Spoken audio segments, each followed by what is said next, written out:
Hello everyone. Today I will introduce to you high-end pneumatic baler.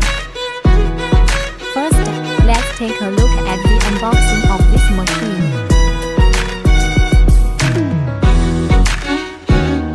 Product manual. Random kit.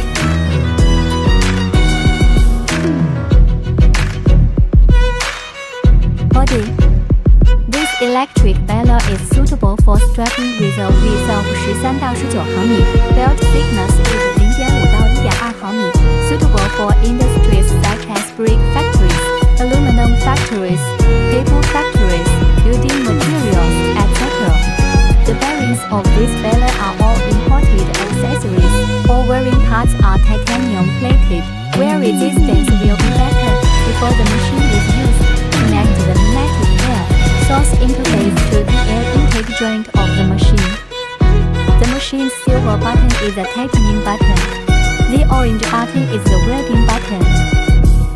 We can put the packing belt when pulling the lever. After the kit is finished, there is an on-one button below. Let me show you a belting operation of this baler. First, we insert the air intake connector of the machine.